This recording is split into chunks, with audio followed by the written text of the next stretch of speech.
morning from my side. If you are joining with us for the first time, my name is Jason, and I have the privilege of serving and leading this church with my favorite wife, Susan, who was reading the scripture earlier today. Just to be clear, it's not Tammy, it's Susan. Tammy is Reese's favorite wife. Welcome to Easter Friday. What a significant day on the Christian calendar.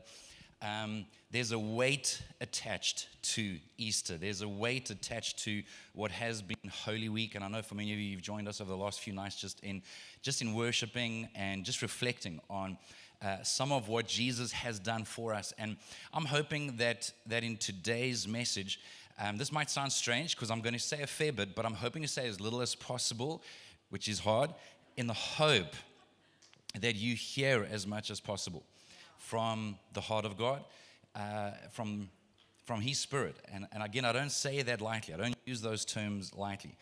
I think that we can help one another on an intellectual level and on an academic level, but only an openness to God can actually do something in our hearts. And if you do come on Sunday, you'll see that there's a very different focus between today and Sunday in terms of the message. I think that there is something for everyone to glean. But I do want to say that I've been preparing with a particular burden for people that have actually been on a Christian journey for a long time, people that have actually been in a relationship with God for a long time, and in many cases have been trying hard for a long time and have been working hard for a long time, maybe trying to be very, very good and very, very moral and very, very kind and generous and all of these things. And yet you find yourself maybe experiencing less of what you thought you would be experiencing on a love, joy, peace, patience, kindness level. And so if you will allow me, actually you don't have a choice, the title of today's message is Hope for the Hardening Heart. Now, that's not a critical statement, that's a cautionary statement. I've been trying to walk with God for long enough to know that it is very easy and very tempting, very often, to start moving a little bit towards what might even feel like guarding my heart, but actually is hardening my heart. What can often become a little bit cold, a little bit clinical, what can often become a little bit dutiful and less motivated by gratitude and love and really just an ongoing experience of God's presence and love and kindness in my life. And so I'm aware that as I share what is a very familiar passage to the people I'm talking about, so to those of you that have been perhaps exposed to the Bible and to Christianity for a long time, my hope and my prayer is that you'd be able to hear it with fresh eyes and that you'd be able to see yourself in the story. And if you don't see yourself in the story today, I'm hoping you'll see yourself in the story on Sunday. In Luke chapter 15, Jesus is basically being judged, condemned, assessed by the very moral, pious, righteous, religious leaders of his time. And in fact, they are getting offended. They are offended. They are vexed. They are very troubled by the fact that Jesus is so comfortable spending time with the people that he's spending time with. And by the way, it should say something to us that people who were nothing like Jesus wanted to be with Jesus. Yeah. People who were not like him actually felt safe with him. It actually would appear as though it was in this case, the very religious, legalistic, self-righteous leaders that actually seemed to struggle to be with him. Luke chapter 15 tells three stories, but it starts off in the first three verses. I just want to make sure that we are clear on who the audience is here. In verse 1 it says, tax collectors and other notorious sinners. I know we don't like SARS, but tax collectors are not today what they were then. They had betrayed their people. They had decided to join the Roman side, who were the oppressors, and to basically harm their people, milking them for taxes. They would have been seen, like you'll notice that it's tax collectors and notorious sinners. Like they thought so lowly of them because of how they had betrayed and were continuing to betray their people. Tax collectors and other notorious sinners often came to listen to Jesus teach.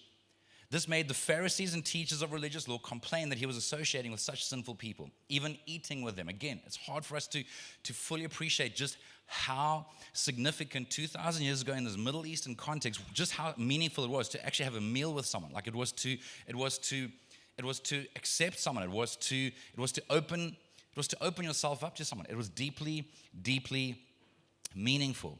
So Jesus told them the story, and then he goes on to tell them a story about a sheep that gets lost, and how the shepherd will leave the 99 and will go and find this one sheep. And then there's this great celebration. He calls his friends together. They have a great celebration. He says, in the same way, there will be celebrating in heaven when one person, in the New Living Translation, will use the term, when one sinner who has lost has been found or has come back home. It's not that God doesn't care about the 99. It's just that they're there.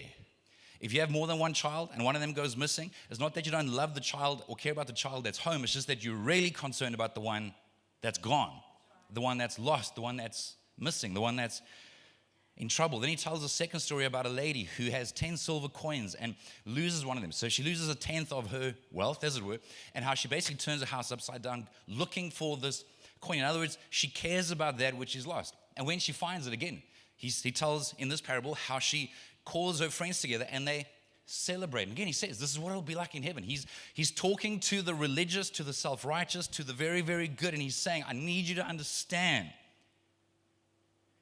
how much God cares about people that are far from him. Whether they know that they're far from him, which is what a self-confessed sinner knows, or whether you don't know that you're far from him, which is what a self-righteous person doesn't know. So a self-righteous person, because there is no such thing as sinners and non-sinners. Only those of us who acknowledge our sin and those of us who deny our sin. And so it's not that he's just trying to paint a picture of God cares about those that are rebellious and defiant and lost. As you'll see in the next story, he's trying to paint a picture of them that God cares about people, full stop. Whether they are lost in their goodness or whether they're lost in their rebellion. And then, arguably one of the best known parables in the Bible. We read in verse 11 to illustrate the point further. So he's already told two stories. Remember the audience. These very, very good, moral, religious, legalistic leaders. To illustrate the point further, Jesus told them the story. A man had two sons. The younger son told his father, I want my share of your estate now before you die. I'll unpack that a bit more on Sunday. So his father agreed to divide his wealth between his sons. A few days later, his son packed all his belongings and moved to a distant land, and there he wasted all his money in wild living. Now you have to know that for the very moral people listening, this is deeply offensive that this immoral son would not only be wishing his father dead long before his time and demanding that his father give him a portion of his inheritance, which would have most likely been a third of his wealth. He then goes and he wastes it. A few days later, the younger son packed his things, went, wasted. Verse 14, about the time his money ran out, a great famine swept over the land and he began to starve. So this is when the moral people are like, yes, Jesus, we're with you now. Okay. He was rebellious. He's suffering. Got you. Like this makes sense. About the time his money ran out, a great famine swept over the land, and he began to starve. He persuaded a local farmer to hire him, and the man sent him into his fields to feed the pigs. Now again, bear in mind, please, this is a Jewish young man 2,000 years ago.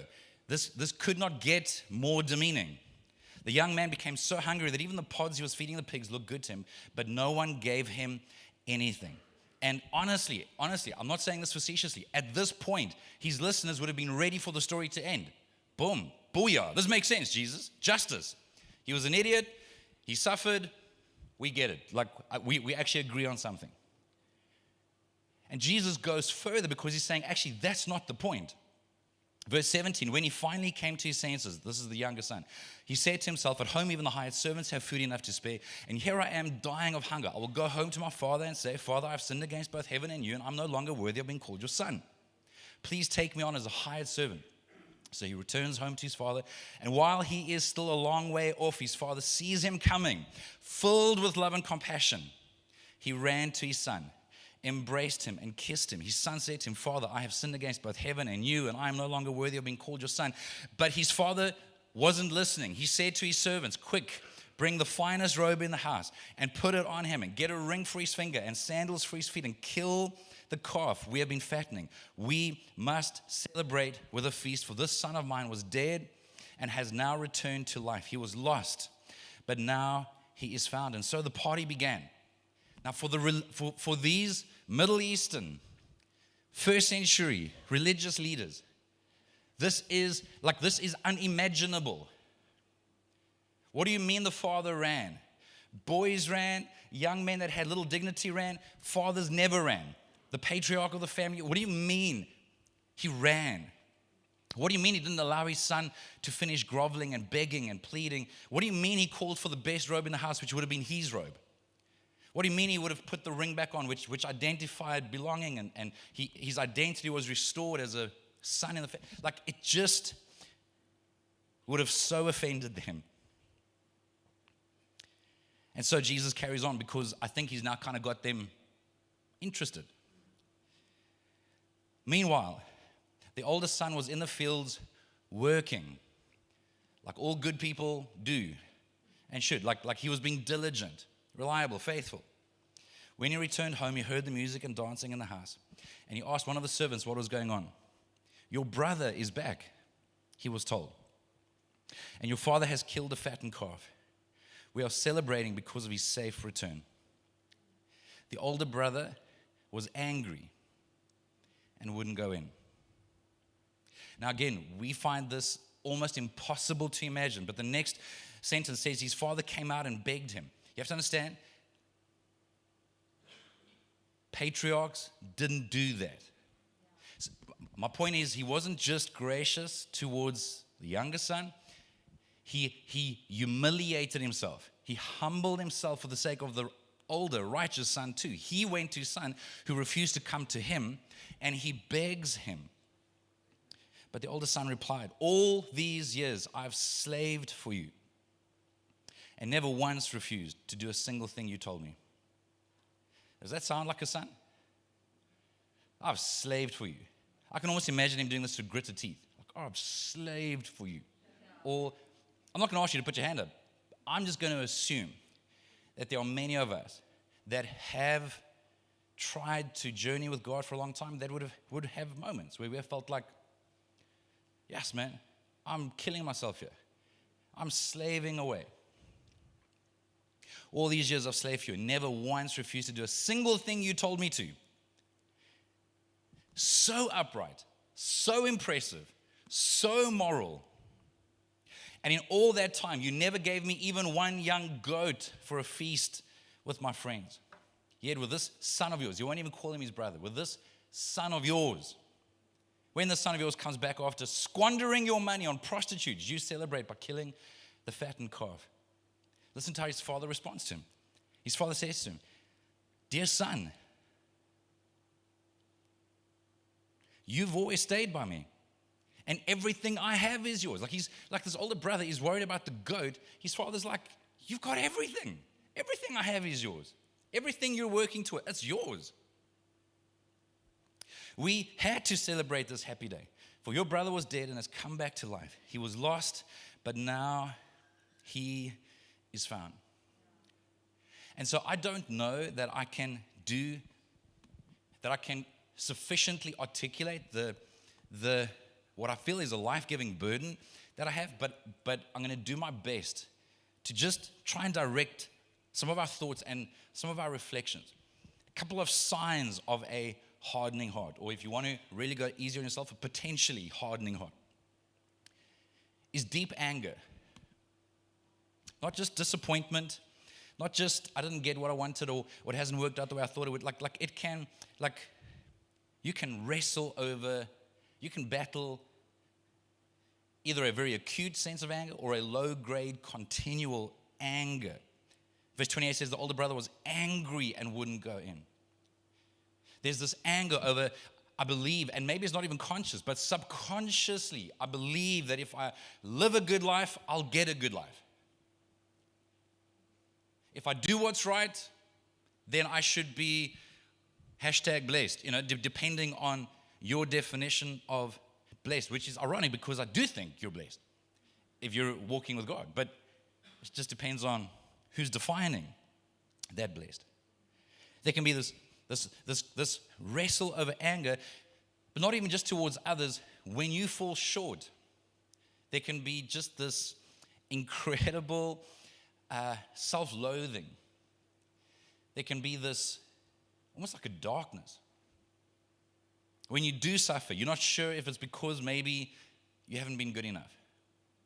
So maybe I haven't been perfect in some areas, so I've actually brought this on me. Now, what is so tricky about this is that there are potential truths in everything I'm saying, because obviously there are causes and effects.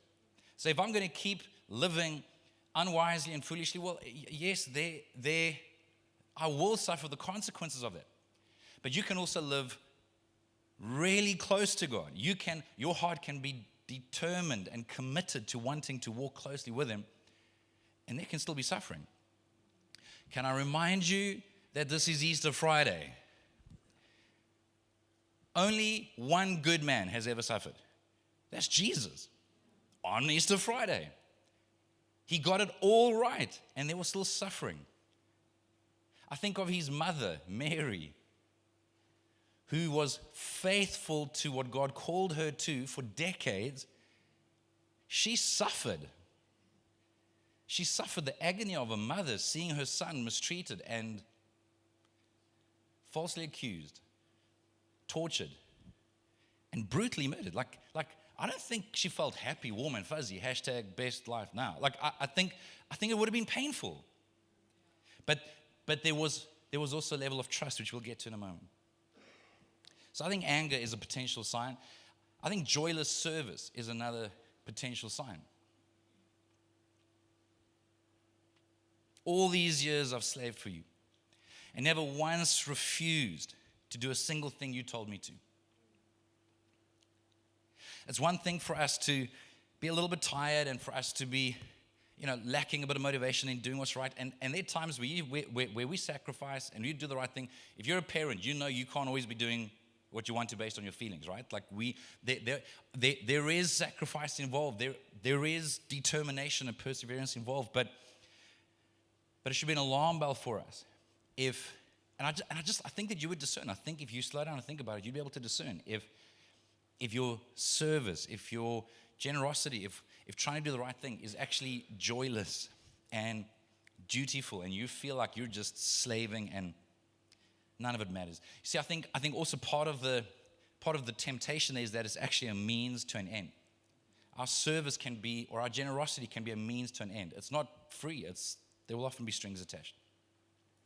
Another sign would be no assurance of the Father's love. And I think this is perhaps one of the bigger challenges, where, again, all of us would, depending on where you are in your journey with God, be growing in trusting God more, growing in being secure, growing in being assured. But again, I'm thinking of people that maybe have been on this journey for years, and you don't feel like you're any more assured of His love than what you were, say, 3 years ago, 4 years ago, 2 years ago. He's not secure in His Father. Verse 29 says, you never gave me even one young goat for a feast with my friends. But his father reminds him, everything I have is yours. For some reason, he's not secure in the Father's love, which I think actually leads to a very deep level of surrender. Okay, God, I trust you. You're good. When something goes wrong, again, we wonder if it's punishment. You might deal with irresolvable guilt. And there's just a lack of intimacy in your prayer life, like where you just feel like you've been praying, in some cases for years, and it's just work. Now, there is a place where prayer is work, and where we are praying for others, and where we're interceding, but where there's just very little to no intimacy. Another sign would be unforgiveness. And that's where, and I think this is maybe one of the most obvious signs, is where there's a harshness. We're judgmental towards others. And judgmental not in the sense that you're assessing if something's right or wrong, but there's condemnation attached to that judgment. Again, he refers to his brother as this son of yours, not even my brother. Timothy Keller says that you cannot stay angry or bitter at someone without feeling superior to them. Like basically, you can't judge someone without feeling like you're superior, like maybe you would never do that. And I'm just saying, that is not a healthy sign of a heart that is assured in God, that is strengthened by God. And lastly, little to no compassion.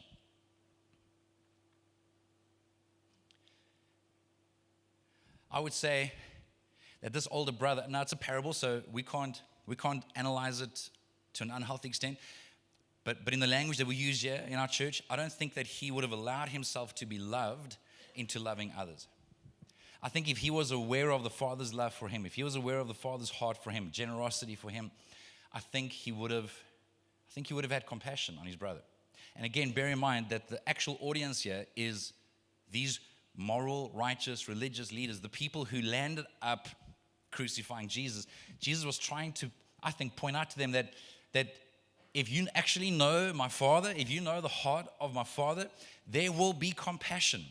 And it's not about excusing stuff or watering stuff down, but there will be a sense of what I've been forgiven of, however righteous you are.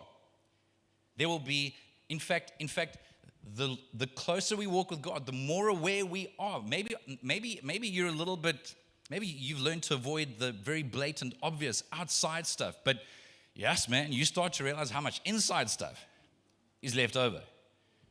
Like where you can look the part on the outside, but on the inside, there's still stuff to deal with. And so the closer we are to God, the more we will actually have compassion for others. Robert Mulholland describes maturing in God as the process of being formed into the image of Christ for the sake of others. John Mark Comer describes it as the process of being formed into people of love in Christ.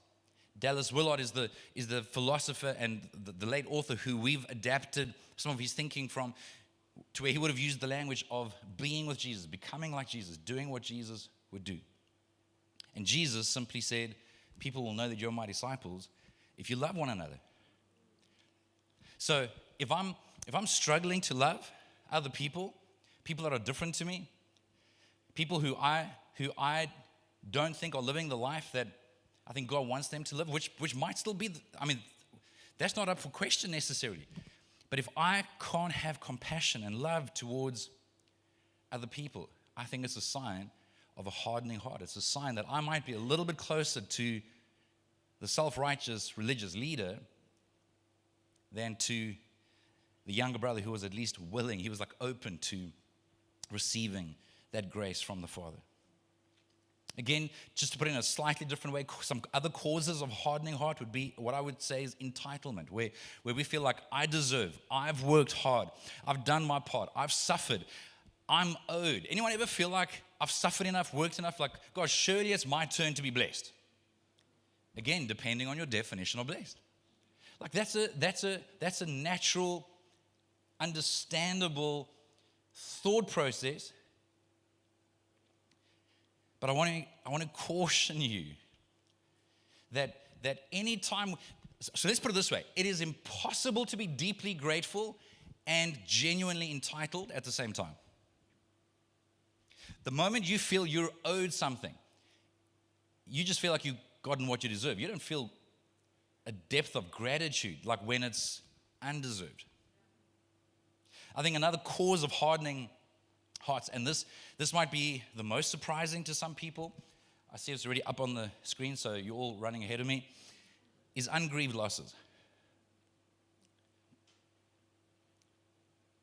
I can't generalize about all Christians or about all evangelicals or about all westernized evangelicals. I can only tell you that in my experience with a lot of people over a good few years, in my experience,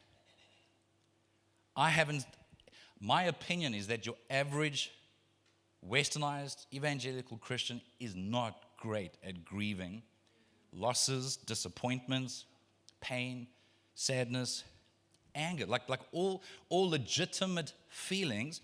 But I'm speaking for myself. I'm saying I felt like God, He was so gentle in the way that He brought me to a realization of how. And it wasn't that I was lying to myself or faking it. There was just a little bit of a either or approach in my thinking and my theology as opposed to a both and. So I had to realize again, just gently, I felt like God made me aware of how quickly I convert negative feelings. And again, there's a lot of good in that, but there's also some danger in that. I realized, like on a personal level, I think probably one of the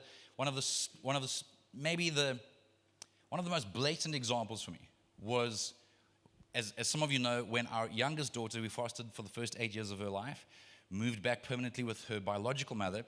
I realized only later on, looking back, I realized that I didn't grieve the loss. And because it wasn't this blatant, it wasn't this cut and dry thing. So it's not like this child died. There wasn't this black and white. It was like we felt it was the right thing. I felt God gave us a sense of peace over it. We wanted her to have a life-giving relationship with her mother. But we have loved our daughter from birth till 8. There was a loss. And I just didn't have language for that. I didn't have a reference point for that. I started to realize that maybe there's some stuff to deal with when I realized after a few years I still couldn't look at a photo or watch a video without it like pricking something. I was like, okay, maybe that's a sign, Jason. And it's not that you're not wanting to wallow in this in a negative, destructive way. I'm saying, no. If we don't acknowledge, address, work through pain, loss, disappointment, if we just escape and medicate, the reality is it'll work for a while. To escape pain, to medicate pain, if all you're wanting to do is get through another day, that'll work. But if it's significant, if it's deep, this won't work long. That is not a long-term strategy that leads to life, that leads to joy. And then, as you can see, what I'm calling the illusion of control. Now, again, there's a fine line here because there is a healthy level of control that we have over doing what is within our responsibility, doing what is within our control, where we are ordering our lives as best we can, where we do position ourselves as best we can, where we do apply ourselves as best we can. But it's particularly the illusion of control of the ultimate outcomes that I'm referring to. And when we do all the right things, when we tick all the right boxes, when we do everything that the Christians and preachers and counselors and books tell us to do, and we don't see the desired outcome, I think that's when our hearts can start to get hard. Because we want this formula. We want to be able to control the outcome. And so the obvious solutions, I think, to each of those three is firstly, the solution, I would say, to entitlement is gratitude. Gratitude is something that is within our control. Gratitude is something that we can slow down and be intentional about. And that's not ignoring the pain. That's not denying negative. It's just acknowledging what's positive. And I've said this before. I think that for most of us, most of the time, there will be something in your life that you can be grateful for. And chances are there will be something in your life that's a source of some level of pain. Another way to put it is blessings and burdens. We're not denying the burdens, but we are giving attention to the blessings, to that which matters. And that's where, again, we will keep telling you, or not telling you, inviting you. Inviting you to join a life group in April. Just position yourself to experiment with this practice of solitude. One of the benefits. Now solitude is not. My one concern is that a lot of people might think that this is just about silence and stillness, but those are potential means. The real goal is to just remove distraction. It's to remove those things that can distract us or medicate us, and to just actually be present with God. And so, as we slow down and get present with God and notice what is present and express gratitude to Him, I think that softens our hearts. That keeps us more supple and surrendered to God. The idea of grieving well is an invitation to express in the right context anger, sadness, disappointment, confusion. If you did the prayer practice with us last year, you would remember on one of the weeks, there was a statement that was made that if we don't lament with God, we will leak out to people. And so lament is simply a case of action. Like it's kind of like a glorified complaining to God. Maybe that's not the best term, but it's certainly being real. It's saying, God, I'm sad about this, or I'm angry about this, or I'm disappointed about this. You read the Psalms, and there's an incredible amount of lamenting going on. We notice and we name. We just real with God. And I will hopefully keep reminding us that we only actually, I think to the extent that we can come into reality is the extent to which we can actually meet with God. I think God meets us in reality. And so when we're honest, again, we're not denying the good, we're just also acknowledging that there's some pain. I think that as we grieve well, we can turn wounds into scars. So we don't deny what happened. You don't deny the past, but a wound can actually become a scar. And then lastly, and this might sound like a very vague idea, but I think another solution is surrender. So when we talk about one of the problems being the illusion of control of the ultimate outcomes, the solution is that we surrender to God the ultimate outcome. So we're not surrendering our agency, we're not surrendering our responsibility and what we can and should do, but we are surrendering the ultimate outcome, including, by the way, your relationship with God. What I mean by that is all we can do through spiritual practices, through disciplines, through coming to church, through spending time in prayer, reflecting on scripture, serving, giving, confessing, working in community, all that does is it positions us, if we are surrendered, to have the Holy Spirit do something in us. But we cannot guarantee, I can't tell you that if you do A plus B plus C plus D, in 18 months and 3 days, you will be this kind of amazing, fully healed, fully whole Christian. I wish.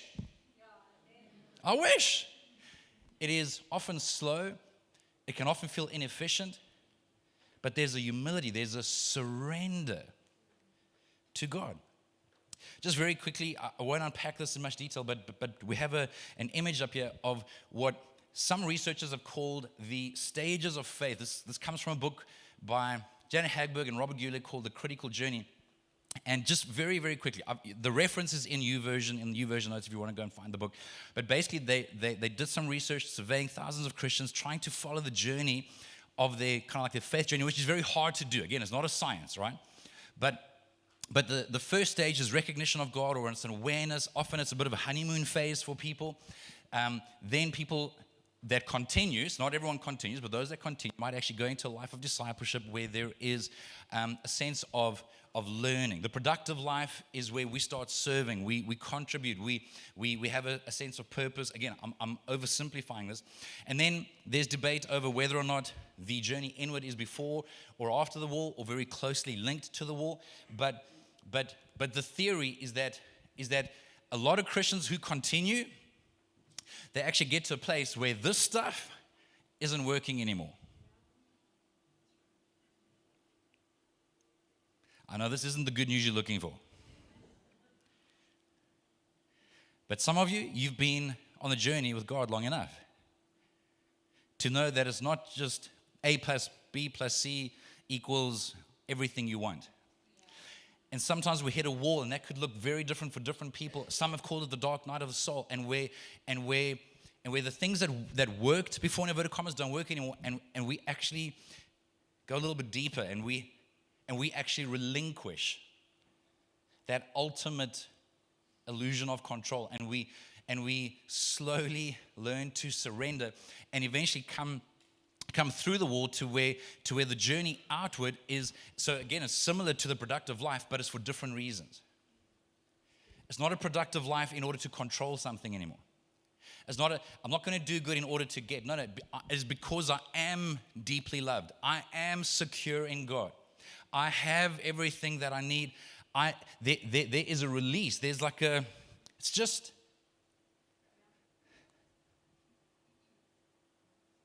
it's almost like, I don't know if I don't want to say it's easy, but it's like it becomes more and more natural. And so that sixth stage there, the life of love, or what some thinkers call union with God, it's just like you're just not having to try as hard anymore. Like you're actually becoming a person of love. In the YouVersion notes, you'll see links to two very short little video clips that'll show or unpack what is the next image. So these are just some guys that have tried to unpack it in a slightly different way, and I really like the way that they've unpacked that. Again, just referring to the critical journey, but the links are there. I think the first video is like 8 minutes or 6 minutes. The next video is maybe 12 or 13 minutes. Go to YouTube. Just allow it to prompt something. I don't know if what I'm hoping to stir up is being stirred up, but this is the thought I want to leave you with.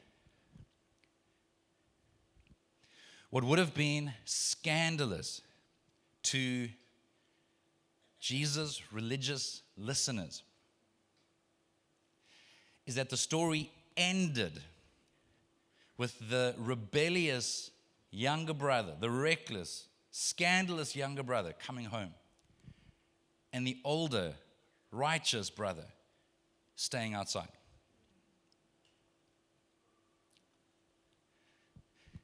And it's not because he wasn't welcome home. Just like the younger brother, the older brother had a choice. The father humbled himself, humiliated himself, went outside and begged him to come back. And reminded him, everything I have is yours. So this is my encouragement to you. I'm not trying to take you on an emotional journey. I'm not trying to twist any arms. I simply want you to try and reflect on where you are in this journey. Are you on the outside? Maybe because of your very, very, very goodness that is making it hard or impossible for you to come to God? Maybe you are the younger brother where there's an appreciation, a realization of the love and the grace of God. Where are you in your response to the loving Father? Because he's the constant in this story.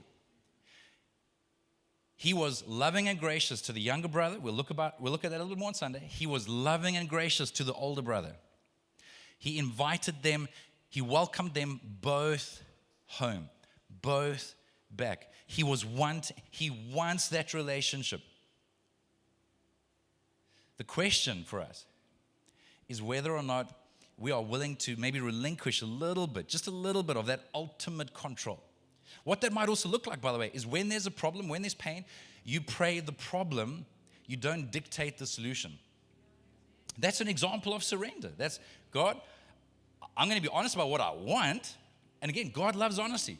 But I'm actually surrendering. I'm telling you the problem. This is my diagnosis. Or this is this broken relationship. Or this is this person I love that's fill in the blank, or this is the financial stress we're under, or God, I thought you called me to something. It doesn't look like that's happening. I can't tell you how to make it happen, but I'm going to pray the problem. I'm going to pray my anxiety. I'm going to pray my insecurity. I'm going to pray my disappointment. I'm going to pray my pain. I'm going to pray my whatever. But God, I'm going to release the result to you.